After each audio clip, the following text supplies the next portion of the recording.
အားလုံးပဲမင်္ဂလာပါခင်ဗျ။ Galaxy ကျုံးမဲ့ file နေပြီးတော့ကြိုဆိုလိုက်ပါတယ်ဗျ။ကျွန်တော်အခုမိတ်ဆက်ပေးမဲ့ဆက်လေးတွေကကြတော့ TI United brand နဲ့ထွက်ရှိထားတဲ့ Portable အိတ်ဆောင်ဆက်လေးတွေကနေစပြီးတော့တိုင်ပါတဲ့မိသားစုများများအသုံးပြုလို့ရမယ့် software တွေကိုတနေရာထဲမှာလက်လီလက်ကားအနေနဲ့9လုံး10လုံးကနေစပြီးတော့မှာယူအပ်ပေးလို့ရနေပြီဆိုတာလေးလာပြီးတော့မိတ်ဆက်ပေးရဖြစ်ပါတယ်ဗျ။ကျုံးမဲ့ file ဆက်လေးတွေကိုဘယ်လိုအသုံးပြုရမလဲဆိုရင်ကြတော့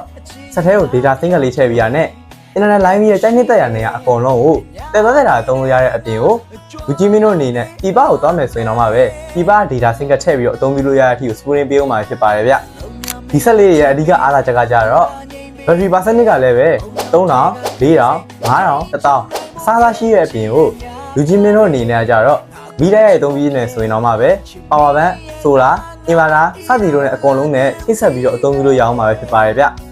ကျွန်တော်တို့ဘက်ကနေပြီးတော့လည်းပဲဆက်သီးသီးကိုအာမခံချက်အနေနဲ့တနည်းတည်းပေးထားဖြစ်တဲ့ကြောင့်မလို့ software error ချိန်များပြီးများဖြစ်တာတွေ data access ဖို့မပေးတာတွေ internet line နဲ့မတက်တာတွေအတွက်ဆိုရင်အာမခံအတွင်းမှာဆက်သစ်လုံးပြန်ပြီးတော့လဲပြီးသွားအောင်မှာဖြစ်ပါတယ်ဗျကျွန်တော်အခုမိတ်ဆက်ပေးထားတဲ့ဆက်လေးတွေကိုစိတ်ဝင်စားလို့မှာယူခြင်းတဲ့ customer လေးတွေအတွက်399298365338ပိုင်ပါလေးကိုဆက်သွယ်မှာလို့ရပြီးတော့ဆိုင်ယိုလာဝင်ခြင်းတဲ့ customer များအတွက်ကလည်းပဲဒီကနေ့မျိုးနဲ့၄000ခန့်လမ်းမကြီးပေါင်းရမှတ်တိုင်းချစ်ကင်းနေရဝန်ထဲမှာဆိုင်ကလေးဖွင့်လှစ်ထားပါတယ်ခင်ဗျအားလုံးကိုကျေးဇူးတင်ပါတယ်ခင်ဗျ